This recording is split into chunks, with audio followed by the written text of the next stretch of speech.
इसी पर खास चर्चा के लिए हमारे साथ एनसी लीडर अब्दुल हामिद मलिक जुड़ गए हैं और वहीं PDP leader advocate Sheikh Nasir भी हमारे साथ जुड़ गए हैं। बहुत बहुत इस्तकबाल है आप दोनों हजरात का। हामिद साहब, सबसे पहले आपका रुख करना चाहूंगी, जिस तरह से आज अहम मीटिंग हुई है, उमर अब्दुल्ला की सदारत में मीटिंग हुई है वर्किंग कमेटी की, ऐसे में क्या कुछ खास मसलों पर चर्चा की गई है और क्या बदलाव इस मीटिंग के बाद उम्मीद की जा सकती है? मुबारकबाद देना चाहता हूँ। काफी कद्दावर नेता है और एक्सपीरियंस्ड बंदे हैं, तो एनसी को चलाने के लिए एक अच्छे आदमी की जरूरत थी। वो सारे गुण बिल्कुल शौकत साहब में है। तो दूसरी बात ये रही कि जो पहले भी नासिर साहब ने भी कहा, उमर साहब ने या किसी और स्पोक्स पर्सन ने भी कहा कि हम वादा बंद है उन चीजों के लिए जो हमने लोगों से किए हैं मैनिफेस्टो के जरिए। इंशाल्लाह उन पर अमल होगी। और जो आज उमर साहब ने कहा कि लोगों से राब्ता रखें, क्योंकि लोगों का वोट है, मैंडेट है, उनकी जो परेशानियां दूर करने के लिए, तो पीपल्स कंटैक्ट इंपॉर्टेंट है। तो इसलिए आज ज्यादा उसी पर बात हुई कि आप पीपल्स कंटैक्ट बना के रखिए, जिन्होंने आपको वोट दिया उनसे बात कीजिए, उनके मसाइल हल कीजिए। और हम फिर कहना चाहते हैं कि इंशाल्लाह जल्दी स्टेटहुड जो आएगा तब जाके छोटे छोटे मसले जो है तो ये हल होंगे। बाकी जो अभी मसूदी साहब ने कहा कि मैनिफेस्टो की जो अहम चीजें थी, चाहे वो स्पेशल स्टेट्स था या स्टेटहुड था, जिन पर रेजोल्यूशन हमने पास की, तो लोगों के मैंडेट की कदर की और रेस्पेक्ट की। जो मैंडेट उन्होंने हमें दिया था, इसीलिए दिया था कि हम रेजोल्यूशन पेश करें, हम पास करें, तो हमने करके दिखाया। इंशाल्लाह जो बाकी चीजें हैं जो मैनिफेस्टो में हमने लिखी है, जो लोगों से वादे किए हैं, इंशाल्लाह वो भी बिल्कुल जमीनी सतह पर हम लाने की कोशिश करेंगे इन 5 सालों में। क्योंकि अभी 1.5 महीना हो गया है। 1.5 महीने में जितनी तवक्का लोगों की थी, मुझे लगता है उससे ज्यादा करके हमने दिखाया है। तो एनसी पर जो एतमाद रहा है लोगों का पहले से ही, क्योंकि उनको पता है एनसी एक जमात है जो लोगों के वादे जो पूरे करती है, जो लोगों से वादे किए होते हैं वो पूरे करती है, जो जमीनी सतह पर काम करती है। जैसे पिछले 60 साल में लोगों ने देखा है एनसी का व्यवहार क्या रहा है लोगों के तई। लोगों की हुकूमत है और लोगों ने जो फैसला किया है हमारे ऊपर यकीन करके एतमाद करके, उस एतमाद को इंशाल्लाह हम बिल्कुल वादा बंद है उनकी चीजें करने को, उनके मसाइल हल करने को और ग्राउंड पर लाने को। उनके इस मैंडेट की वादे खिलाफी कभी नहीं होगी। बिल्कुल ठीक है। शेख साहब, किस तरह आप इस वक्त देख रहे हैं जम्मू कश्मीर के सियासी सूरत हाल को, किस तरह देख रहे हैं और उमर सरकार के सत्ता में आने के बाद अभी तक क्या बदलाव आपने महसूस किए हैं और किस तरह से जो आवाम के मसाइल हैं उनको तरजीहात दी जा रही है? सरकार को बने हुए अभी 1.5 महीने का वक्फा हुआ है। मतलब 1.5 महीने के आसपास। मुझे नहीं लगता कि अभी मुनासिब होगा कि सरकार की कारकर्दगी पर हम आज चर्चा उस हद तक करें। लेकिन अभी जिस हवाले से बातचीत शुरू हुई है कि आज की डिस्कशन शुरू हुई है कि नेशनल कॉन्फ्रेंस की आज कोई मीटिंग थी, जिस मीटिंग के दौरान उमर अब्दुल्ला साहब ने और नेशनल कॉन्फ्रेंस की लीडरशिप ने अपने वर्करान को, अपने जो एमएलए हैं उनको कहा कि लोगों के दरमियान रहें और वो ये भी यकीन दिलाया कि वो वादा बंद है कि जो भी इलेक्शन के दौरान उन्होंने लोगों से, आवाम से वादे किए, वादे पूरे किए जाएंगे। मैं समझता हूँ कि ये खुशाइन बात है। अगर नेशनल कॉन्फ्रेंस सरकार बनने के बाद भी ये कह रही है कि वादा बंद है, तो आने वाला वक्त बताएगा कि जो लोगों के साथ वादे किए गए हैं उन वादों को किस हद तक नेशनल कॉन्फ्रेंस पूरा करती है। लेकिन अभी नेशनल कॉन्फ्रेंस के प्रवक्ता जो बात कर रहे थे कि हमने आर्टिकल 370 और स्टेटहुड के लिए जो लोगों से वादा किया था वो हमने पूरा कर दिया। इन बातों से यही जाहिर होता है कि सिर्फ महज एक रेजोल्यूशन पास करने से ये समझते हैं कि हमारी हक अदायगी होगी। जो हमने लोगों के साथ वादे किए थे वादे पूरे हुए, ऐसा नहीं है। देखिए, रेजोल्यूशन पास करने के पीछे जो कहानी है वो जम्मू कश्मीर की आवाम को मालूम है। वहीदुर रहमान साहब ने जब रेजोल्यूशन असेंबली के दरमियान डाला, उस वक्त तो इन लोगों ने कहा कि इसकी जरूरत नहीं, ये हो नहीं सकता, और दूसरे दिन रेजोल्यूशन डाला गया, पास हुआ। बहरहाल वो किन हालात में हुआ, क्यों हुआ, और रेजोल्यूशन पर हम बात करें तो लंबी डिस्कशन होगी। लेकिन इस वक्त जो जम्मू कश्मीर के हालात सरकार बनने के बाद है, बिल्कुल भी जमीनी सतह पर ऐसा नहीं लग रहा कि सरकार बनी है। सरकार बनने के बाद कुछ तब्दीली अब तक दिखाई नहीं दी। उसके पीछे वजह शायद ये भी हो सकती है, कभी बिजनेस रूल्स नहीं बने हैं। वजीर आला के क्या इख्तियारात रहेंगे, एलजी के पास क्या इख्तियारात रहेंगे, मिनिस्टर्स की क्या पावर्स हैं, अभी ये वाज़ेह नहीं हुआ है। तो मुझे नहीं लगता कि अभी कमेंट करना बनता है। लेकिन फिलहाल अभी ऐसा लग रहा है कि सरकार बनने से पहले के जो हालात थे, सरकार बनने के बाद भी वही हालात, कोई तब्दीली अभी तक जमीनी सतह पर देखने को नहीं मिल रही। जम्मू कश्मीर जिस हालत में था आज भी उसी हालत में। हाँ, उम्मीद की जा सकती है कि बिजनेस रूल्स जब आएंगे उसके बाद अकाउंटेबिलिटी फिक्स होगी, सरकार की अकाउंटेबिलिटी फिक्स होगी, एमएलएस की, मिनिस्टर्स की अकाउंटेबिलिटी फिक्स होगी। अभी तो इन जनाबों को खुद पता नहीं है हमारे इख्तियारात क्या है, अभी ये इन्हें खुद मालूम नहीं कि हमारी जिम्मेवारियां क्या है। एक मरतबा इनकी जिम्मेवारियां, इनकी रिस्पॉन्सिबिलिटीज, इनकी ड्यूटीज इन्हें सौंपी जाए, इन्हें इनके सुपुर्द की जाए, उसके बाद अकाउंटेबिलिटी बनती है, उसके बाद हम जरूर कमेंट करेंगे, हिसाब लेंगे, जनता हिसाब लेगी। जिस जनता ने इतना बड़ा मैंडेट इनको दिया है, एक बड़ी उम्मीद के साथ दिया है, वो जनता हिसाब लेगी। जी बेशक। हामिद साहब, इसका सीधा जवाब आप इसे चाहूंगी, जिस तरह आसिफ जी ने कहा कि अभी तक की अगर बात करें, वैसे कहना लाजमी नहीं होगा, लेकिन जमीनी स्तर पर कोई भी तब्दीली अभी नहीं देखी जा रही है और ऐसे में जाहिर है कि पावर्स का हाथ में होना बेहद जरूरी है और उसी की जो तैदगी है वो भी नहीं की गई है। लेकिन वहीं 370 के मसले पर जिस तरह आसिफ जी ने कहा है कि सिर्फ प्रोविजन पास करना ही अदायगी नहीं है, बाकी इसमें लंबा जो प्रोसेस है वो है। लेकिन जिस तरह नेशनल कॉन्फ्रेंस का इस पर बयान आते हैं और जो रुख देखने को मिल रहा है वो यही है कि उन्होंने अपना ये वादा पूरा कर दिया है। शुरुआत तो कहीं से हुई, जमीनी सतह पर आप देख लीजिए कि चेंज हो गए, काफी चीजें चेंज हो गई है, क्योंकि अब लोगों को लगता है कि हमारी अपनी सरकार है, लोगों की सरकार है, यहाँ तानाशाही नहीं है, यहाँ गवर्नर रूल नहीं है जो गवर्नर हाउस से सारा कुछ चलता था। अब लोग हुकूमत चलाते हैं क्योंकि ये लोगों की हुकूमत है। तो दूसरी बात ये रही कि जो रेजोल्यूशन पास करना था, आपने मैनिफेस्टो में लिखा था रेजोल्यूशन पास करेंगे, लड़ाई लड़ेंगे स्टेटहुड के लिए भी, 370-35 से स्टेटहुड के लिए, जो बाकी चीजें उनके लिए, जो हमारे वकार और इज्जत हमसे छीनी गई है उसके लिए लड़ाई लड़ी जाएगी। आपने खुद देख लिया कि परसों ही जो लद्दाख के साथ हुआ, जो लद्दाख की 19 मीटिंगों के बाद हासिल किया, उससे खुद ही आप सोच लीजिए कि पूरे इंडिया में एक अच्छी मैसेज गई, पूरी पॉजिटिव मैसेज गई कि जो 5 अगस्त 2019 को फैसले लिए गए थे वो गलत थे, क्योंकि बीजेपी ने खुद माना अमेंडमेंट करके कि हमसे गलतियां हुई। ये गलती मुतारिफ करने की बात थी, ये गलती मानने की बात थी, क्योंकि अमेंडमेंट करना 5 अगस्त के उस फैसले को जो उन्होंने लिया था, हमारे खिलाफ लिया था, लोगों से पूछने के बगैर लिया था, तो उनको लगा कि हमने गलती की, लोगों से पूछे बगैर हमने फैसला लिया, तो एक फुट स्टेप तो बन गया। क्योंकि लद्दाख, क्यों हम चाहते हैं कि लद्दाख को 6 शेड्यूल भी मिले और उनको असेंबली में मिले, और वो हम ये भी चाहते हैं कि वो जम्मू कश्मीर का फिर से हिस्सा बने। मगर एक फुट स्टेप तो हो गया कि बीजेपी ने माना, बीजेपी ने अमेंडमेंट करके पूरे इंडिया में ये महसूस कराया और एहसास दिलाया कि हमने 5 अगस्त को जम्मू कश्मीर और लद्दाख के साथ जो किया वो गलत था, इसीलिए हम इन कानूनों में अमेंडमेंट करते हैं। हम भी पॉजिटिव अब सोच रहे हैं कि जल्दी से जल्दी होम मिनिस्ट्री सोचे और प्राइम मिनिस्टर हमारे सोचे कि जो 5 अगस्त आपने किया, लोगों के पूछने के बगैर, जो आपने एक्स सीएमएस को, मिनिस्टरों को, एमएलएस को, पब्लिक रिप्रेजेंटेटिव्स को बंद करके फैसला लिया, वो ठीक फैसला नहीं था, वो लोगों के जज्बात के खिलाफ फैसला था, एहसासात के खिलाफ फैसला था।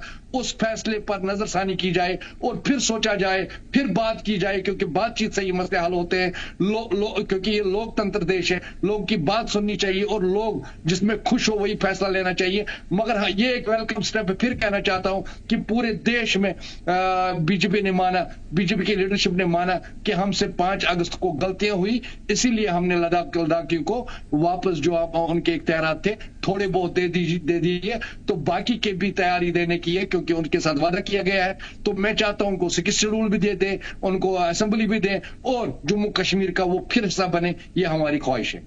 जी बिल्कुल। नासिर साहब, अभी तक के हिसाब से अगर देखा जाए तो राज्य से ज्यादा केंद्र सरकार की ही चलेगी जब तक कोई फैसला सामने नहीं आता है, जब तक नए ज़ाब्तों का ऐलान नहीं किया जाता है। लेकिन ऐसे में आप क्या मान रहे हैं कि नेशनल कॉन्फ्रेंस को एडजस्ट कर चलना ही होगा या संतुलन बनाकर काम किए जा सकते हैं मरकज के साथ, अगर इस पर फैसला नहीं लंबे वक्त तक आता है तो? देखिए, जहां तक संतुलन बनाने की बात है, नेशनल कॉन्फ्रेंस सत्ता में है। नेशनल कॉन्फ्रेंस किस तरह जम्मू कश्मीर में सत्ता चलाती है, नेशनल कॉन्फ्रेंस की लीडरशिप को देखना है। लेकिन जम्मू कश्मीर के लोगों को काफी उम्मीदें हैं, क्योंकि एक लंबे वक्त के बाद चुनाव हुए और चुनाव में नेशनल कॉन्फ्रेंस को एक बड़ा मैंडेट मिला है। हामिद साहब अभी जो कह रहे थे कि हमने लोगों से वादा किया था कि हम आर्टिकल 370 और स्टेटहुड की रेस्ट्रिक्शन को लेकर रेजोल्यूशन पास करेंगे। मैं इनको याद दिला दूं, नेशनल कॉन्फ्रेंस का जो मैनिफेस्टो है उसका जो पहला पॉइंट था वो restoration of our political and legal status था, जिसमें नेशनल कॉन्फ्रेंस ने सिर्फ आर्टिकल 370, 35A और स्टेटहुड की रेस्टोरेशन प्री अगस्त 5, 2019 की बहाली के साथ साथ नेशनल कॉन्फ्रेंस ने लोगों से यह भी वादा किया था कि वो इम्प्लीमेंटेशन ऑफ ऑटोनॉमी रेजोल्यूशन जो 2010 में असेंबली में पास हुआ था, हम उसको भी इम्प्लीमेंट करेंगे, उस रेजोल्यूशन को इम्प्लीमेंट करेंगे। लिहाजा सिर्फ रेजोल्यूशन पास करने से ये पल्लू नहीं झाड़ सकते।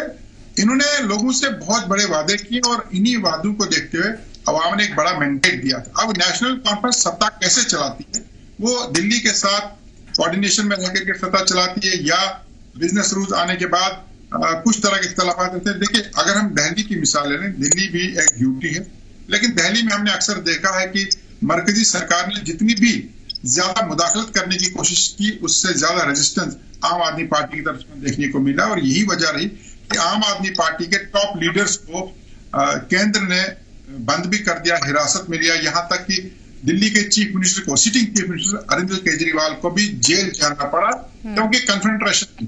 और अगर आप तालमेल के साथ नहीं चलते हैं तो नताइज कुछ भी हो सकते हैं। अब नेशनल कॉन्फ्रेंस को ये देखना है कि वो अगर सरेंडर करके तालमेल से चलती है, सत्ता बचा के चलेगी। अगर लोगों की लड़ाई लड़ेंगे, अगर लोगों की हक की लड़ाई लड़ेंगे, तो नेशनल कॉन्फ्रेंस को तैयार रहना पड़ेगा। उन्हें किसी भी तरह का कोई भी एक्शन फेस करना हो सकता है आने वाले वक्त में। लेकिन मैं चाहूंगा कि लोगों ने जो उम्मीदें नेशनल कॉन्फ्रेंस के साथ जोड़ी हैं, जिन उम्मीदों से नेशनल कॉन्फ्रेंस के हक में एक बड़ा मैंडेट दिया है, नेशनल कॉन्फ्रेंस को चाहिए कि इसके रिपरकशंस क्या होंगे, नताइज क्या होंगे, उसकी परवाह किए बगैर लोगों के लिए लड़ाई लड़ें, लोगों के हकूक के लिए लड़ाई लड़ें, जम्मू कश्मीर की शिनाख्त को वापस लाने के लिए लड़ाई लड़ें। अगर नेशनल कॉन्फ्रेंस जेल जाने से या कुर्सी छोड़ने से डरती रही तो मुझे लगता है कि जो लोगों ने मैंडेट उनको दिया, जो लोगों ने उन पर भरोसा जताया, वो उस भरोसे, उस मैंडेट की मैं कहूंगा बेवफाई होगी। इसलिए नेशनल कॉन्फ्रेंस को कोऑर्डिनेशन के साथ चलना उनकी मजबूरी हो सकता है, लेकिन अवाम के मसाइल, अवाम के हकूक और जम्मू कश्मीर की लड़ाई लड़ने के लिए उन्हें सख्त मुकाबला करना पड़ेगा। जी बिल्कुल। हामिद साहब कितना इत्तेफाक रखते हैं नासिर साहब की बात से, जिस तरह उन्होंने कहा कि जिस तरह से सूरत हाल होंगी उसी के मुताबिक चलना होगा और खासकर अवाम के जो मसाइल हैं उनके लिए नेशनल कॉन्फ्रेंस को लड़ना होगा। तो क्या रुख अपनी रणनीति के हिसाब से नेशनल कॉन्फ्रेंस अपना सकती है? हमारा रुख तो साफ है, पहले से दिन से ही रहा है। असेंबली में पहले रेजोल्यूशन पास की स्टेटहुड की, फिर स्पेशल स्टेट्स की बात की। स्पेशल स्टेट्स में सारा कुछ आ जाता है, जो अभी ये भाई कह रहे थे उसमें सारा आ जाता है, इसीलिए हमने स्पेशल स्टेट्स का नाम दिया। चाहे उसमें ऑटोनॉमी हो, 370 हो, 35A हो, सारा कुछ मिला के इसीलिए हमने स्पेशल स्टेट्स कहा उसमें। तो including of all things special states की मीनिंग है। तो हमने कब पीछे अपना पल्लो झाड़ा? हम तो आगे आगे चल रहे हैं, हम तो उस ट्रैक पर चल रहे हैं जो लोगों से हमने वादे किए हैं, जो हमने मैनिफेस्टो में लिखा है। तो उस ट्रैक पर तो हम बिल्कुल रवा दवा है। हमने अभी कंप्रोमाइज करने की बात नहीं है। ये NC है, ये PDP नहीं है, हर जगह कंप्रोमाइज करती आएगी। तो हम कंप्रोमाइज करने वाले लोग नहीं है, ना हमने आज तक किया है। तो कंप्रोमाइज की बात ही नहीं रहेगी। हम वो चीजें करेंगे क्योंकि ये चाइना या अमेरिका से स्पेशल स्टेट्स या 370 35A नहीं आया था। ये इसी इंडिया ने, इसी डेमोक्रेटिक कंट्री ने, यहाँ के बड़े लोगों ने हमें दिया था। हम भीख नहीं मांग रहे हैं, हम अपना हक मांग रहे हैं, जैसे रूहुल्लाह साहब ने पार्लियामेंट में कहा था। तो हम उसके लिए लड़ाई लड़ेंगे। ये सच बात है कि जो आइडियोलॉजी अभी सेंटर में है, उस आइडियोलॉजी से आप एक्सपेक्ट नहीं कर सकते हो कि वो ये चीजें जल्दी दें, क्योंकि उन्होंने ही हटाया है, उन्होंने ही हमारी इज्जत और विकार को छीना है। वो विकार और इज्जत को वापस देने में ताखीर तो कर सकते हैं, मगर देना पड़ेगा, क्योंकि यही कॉन्स्टिट्यूशन है। इसी कॉन्स्टिट्यूशन मांग रहे हैं, क्योंकि बीजेपी एक पार्टी है, बीजेपी देश नहीं है। बीजेपी के बदले कोई और पार्टी आएगी। या कांग्रेस भी यही बोल रही थी कि हम कभी सत्ता नहीं छोड़ेंगे, मगर उनको छोड़ना पड़ा, लोगों का मैंडेट उनको नहीं मिला। इसी तरह कल जाके बीजेपी को भी मैंडेट नहीं मिलेगा। तो हम ये लड़ाई जो हमारी है, इज्जत और विकार की लड़ाई है, जो जम्मू कश्मीर की इज्जत और विकार के साथ इन्होंने छेड़खानी की है, उस लड़ाई को आगे ले जा रहे हैं। वो हमने पहले असेंबली में किया, पार्लियामेंट में भी हमारे लोगों ने किया, असेंबली में रेजोल्यूशन पास की, लड़ाई को जिंदा रखा। तो इस लड़ाई को आगे ले जाकर हम वो चीजें बिल्कुल लाएंगे जो हमने वादा किया है, चाहे उसमें कितना भी टाइम लगेगा। मगर ये लड़ाई जिंदा रखने के लिए हमने सीधे रेजोल्यूशन पास किया, ताकि ये न समझे कि हम पीछे हट गए हैं, ये न समझे कि कश्मीरी कौम पीछे हट गई है, क्योंकि जो इज्जत और विकार के साथ उनके ठेस हुई है, तो उस ठेस को वो समझते हैं कि हमें दिल पर वो ठेस लगी है। तो उस दिल की बात रख के हमने लड़ाई शुरू तो की। इंशाल्लाह इस लड़ाई का आखिर यही होगा कि अच्छे दिन आएंगे, और अच्छी चीजें आएंगी और वो चीजें हमें वापस मिलेंगी जो इन्होंने हमसे छीनी है। तो हम तवक्का करते हैं कि सबको, क्योंकि ये हमसे ही नहीं लिया गया, ये हर कश्मीरी की इज्जत छीनी गई, ये हर, चाहे वो सिख बरादरी हो, चाहे वो पंडित बरादरी हो, चाहे वो पीडीपी हो, चाहे वो एनसी हो, चाहे वो कांग्रेस हो, चाहे कोई भी छोटी तंजीम हो, एक एक बंदे का इज्जत और विकार को छेड़ा गया। तो ये सबकी लड़ाई बनती है। तो सबको टिप्पणी करने के बगैर, तो जहां अच्छी बात हो वहां समझनी चाहिए। और लड़ाई ऐसे नहीं की जाती कि सड़कों पर आए, वो आए, जवानों को मार डाले। वो माहौल हम नहीं बनाने, एनसी ने कभी नहीं किया है, न करेंगे। हम बिल्कुल डेमोक्रेटिकली लड़ते रहेंगे, पीसफुली लड़ते रहेंगे। और जो असेंबली जो है, तो वहां रेजोल्यूशन पास करते रहेंगे, वहां से बात उठाएंगे और पार्लियामेंट में जाकर भी बात उठाएंगे, ताकि ये हमारे मसले और मसाइल हल हो। तो कॉन्स्टिट्यूशनली हल हो, इसी कॉन्स्टिट्यूशन ने दिया था, इंशाल्लाह वापस भी इसी का यही कॉन्स्टिट्यूशन हमें देगा। चलिए ठीक है। नासिर साहब, कितना सहमत हैं आप हामिद जी की बात से, जिस तरह मोटा मोटी उनका यही कहना है कि जो भी शुरुआत कम से कम नेशनल कॉन्फ्रेंस ने की है और अपनी लड़ाई को जारी रखेंगे? देखिए, हामिद साहब ने बड़े इज्जत और एहतराम से इनको एक बात साफ करना चाहता हूँ। ये कहते हैं कि नेशनल कॉन्फ्रेंस सरेंडर नहीं करती है। अगर तारीख का थोड़ा सा मुताला करें, जम्मू कश्मीर में 1947 से अभी तक अगर किसी जमात ने सरेंडर किया है, वो सिर्फ और सिर्फ नेशनल कॉन्फ्रेंस का, जिसने हर महाज पर हर वक्त सरेंडर किया है। जम्मू कश्मीर से वजीर आजम की जगह वजीर आला का ओहदा नेशनल कॉन्फ्रेंस ने संभाला। जम्मू कश्मीर में जब भी यहाँ के लोगों के वकार, इज्जत और स्टेटस की बात आई, नेशनल कॉन्फ्रेंस ने सरेंडर किया। यहाँ पोटा लाने वाली जमात नेशनल कॉन्फ्रेंस रही है। नेशनल कॉन्फ्रेंस वो जमात है, जब इनके लीडर ने बीजेपी के खिलाफ वोट कास्ट किया, तो इस हद तक नेशनल कॉन्फ्रेंस ने बीजेपी के सामने सरेंडर किया कि सैफुद्दीन साहब को पार्टी से बाहर निकाल दिया। और पीडीपी की बात करते हैं, पीडीपी वाहिद ऐसी जमात है जो कभी सरेंडर नहीं करती, ना सरेंडर करने के बारे में कभी सोचती। यही वजह है कि बीजेपी ने सबसे ज्यादा वार पीडीपी पर किया है। पिछले अगर 2019 के बाद की आप बात देखेंगे, हमारी जमात को तोड़ा गया, हमारे लीडर्स को डराया धमकाया गया, उन्हें पार्टी छोड़ने पर मजबूर किया गया। पीडीपी वाहिद ऐसी जमात है जिसने बीजेपी की नाक में नकेल कसी थी, जिसने बीजेपी के साथ हुकूमत के दौरान भी बीजेपी के मिनिस्टरों को सरकार से बाहर निकाला था रसाना मामले में, और इन्होंने अपने ही एक सिटिंग एमपी को पार्टी से बर्खास्त कर दिया था। लिहाजा सरेंडर करने की बात जब ये करते हैं तो इन्हें जरूर अपने गिरफ्तार में झांकना होगा। लेकिन जहां तक बात जम्मू कश्मीर की लड़ाई की है, अगर ये कहते हैं हम लड़ाई लड़ेंगे, तो हमने कब कहा ये लड़ाई नहीं लड़े। हम भी देखते हैं कितनी लड़ाई लड़ते हैं, और अगर इन्हें हमारी जरूरत पड़े कि हम भी इनके साथ शाना बशाना जम्मू कश्मीर के हक के लिए, जम्मू कश्मीर की बका के लिए, जम्मू कश्मीर के स्पेशल स्टेटस की वापसी के लिए इनका ताउन, इनका साथ देंगे, लड़ते रहेंगे। असेंबली में रेजोल्यूशन सबसे पहले पीडीपी के एमएलए वहीदुर रहमान परा साहब ने लाया, ये नेशनल कॉन्फ्रेंस जमात क्यों बोल रही है। और उसके बाद दूसरे रोज उन्होंने उसी रेजोल्यूशन को लाया, जिसमें सिर्फ इन्होंने कहा कि 5 अगस्त 2019 को जो फैसला लिया गया उस पर दोबारा सोच विचार करने की जरूरत है। ये जो आज स्पेशल स्टेटस की रेस्ट्रिक्शन की बात करें, 98 ये भूल चुके हैं, 370 की रेस्ट्रिक्शन ये भूल चुके हैं, और अब खुलेआम ये कह रहे हैं कि बीजेपी जब तक सत्ता में है आर्टिकल 370 वापस नहीं मिल सकता। ये सरेंडर नहीं तो और क्या है। ये कहते हैं पीडीपी सरेंडर कर रही है। ये आज खुद इस वक्त भी नेशनल मीडिया के सामने आकर के कहते हैं कि जब तक बीजेपी मरकज में है 370 वापस नहीं मिल सकता। इसको हम आसान और साफ भाषा में सरेंडर कह सकते हैं। ये नहीं कहते कि हम इनसे भी वापस लेने की क्षमता रखते हैं, जम्मू कश्मीर के अवाम इनसे भी वापस लेने की क्षमता रख सकते हैं। अगर देश के किसान इसी मरकजी सरकार के सामने लड़ करके एक कानून वापस करवा सकते हैं, तो एक इतनी मजबूत सरकार जिसको इतना बड़ा मैंडेट मिला, ये क्यों ये कहती है कि जब तक बीजेपी सत्ता में ये वापस नहीं मिल सकता। अरे भैया, ये बात आप चुनाव के वक्त क्यों नहीं लोगों को कही कि जनाब जब तक बीजेपी सत्ता में हम 370 को वापस नहीं ले सकते, उस वक्त आपने कहा हम वापस लेकर आएंगे, हम स्टेटहुड को रेस्टोर करेंगे। आज आप कहते हैं कि यह सरकार देने वाली नहीं है, इसलिए लड़ाई लंबी लड़नी पड़ेगी, तो इसको हम सरेंडर ही कह सकते हैं। लिहाजा जब आप ये सरेंडर की बात करते हैं, तो सरेंडर करने वाली जमात नेशनल कॉन्फ्रेंस है, ये आप सुन लीजिए। अब जहां तक बात जम्मू कश्मीर की स्पेशल स्टेटस की लड़ाई और उसकी बहाली की बात है, ये लड़ाई नेशनल कॉन्फ्रेंस के मैनिफेस्टो में अगर थी तो पीडीपी के मैनिफेस्टो में भी थी।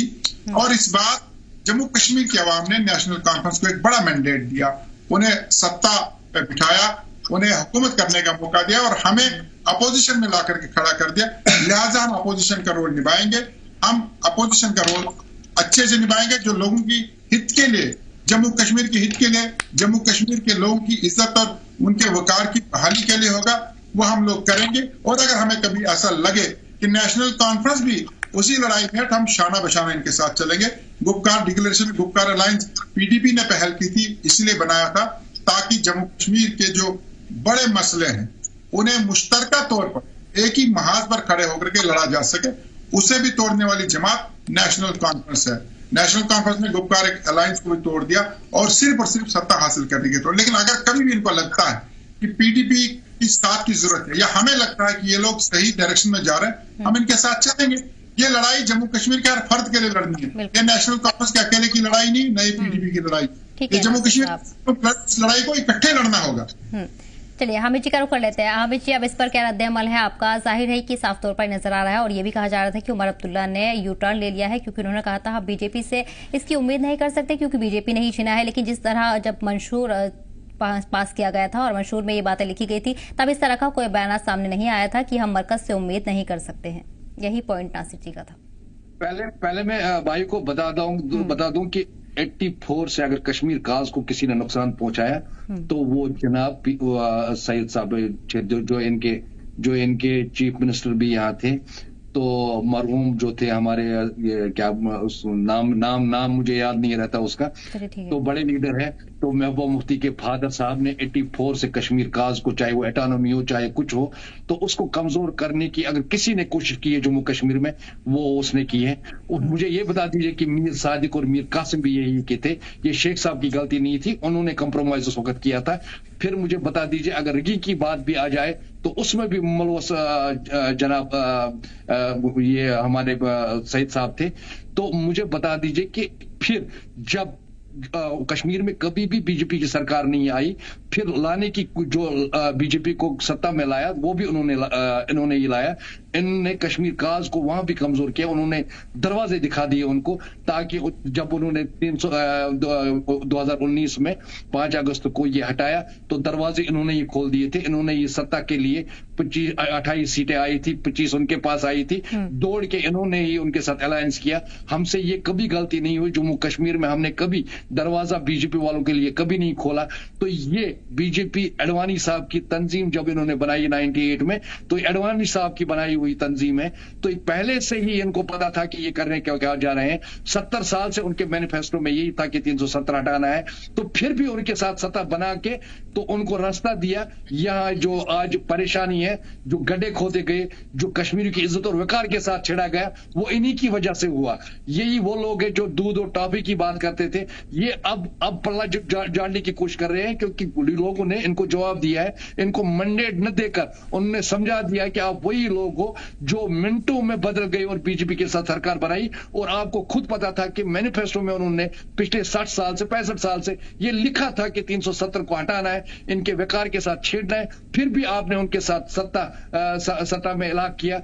तो आज हमारी हालत अगर किसी ने की है वो इन लोगों ने की है, पीडीपी ने की है, मुफ्ती मोहम्मद सईद साहब की वजह से हुई है। क्योंकि 84 से जब वो कांग्रेस के बड़े लीडर थे, तब से जाकर आज तक इन्होंने सिर्फ कश्मीरी को धोखा देने की कोशिश की है, इन्होंने कश्मीर काज को कमजोर करने की कोशिश की है, इन्होंने एटोनॉमी को कमजोर करने की कोशिश की है। क्योंकि यही लोग, सईद साहब भी होम मिनिस्टर बने इंडिया के, सईद साहब भी कांग्रेस के बड़े लीडरों में चुने जाते थे, माने जाते थे, तो उन्होंने इस काज को, कश्मीर काज को, जम्मू कश्मीर के काज को वक्त पर ठेस पहुंचाई।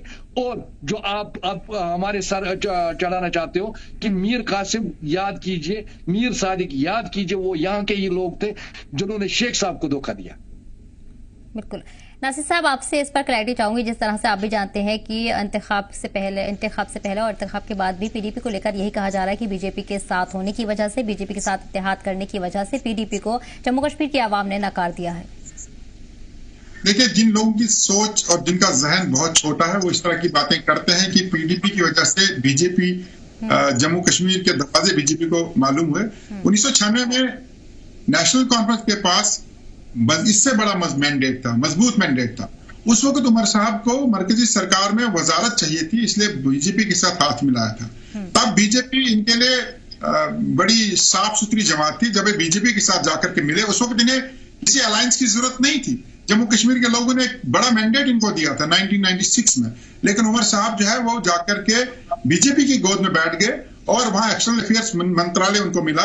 उस वक्त जम्मू कश्मीर में हालात कैसे थे 90s में वो सब जानते हैं। जम्मू कश्मीर में किस तरह लोग मर रहे थे, जम्मू कश्मीर में किस तरह खून की नदियां बह रही थी, और जम्मू कश्मीर के काज की बात करते हैं। उमर अब्दुल्ला साहब ने पूरी दुनिया में जाकर के, बीजेपी सरकार ने पूरी दुनिया में उनको सामने पेश किया और वो जगह जगह कहने रहते हैं कि जम्मू कश्मीर में हालात बिल्कुल सामान्य है, वहां सब कुछ ठीक ठाक है, इसलिए एक्सटर्नल अफेयर्स की मिनिस्ट्री उनको दी गई थी।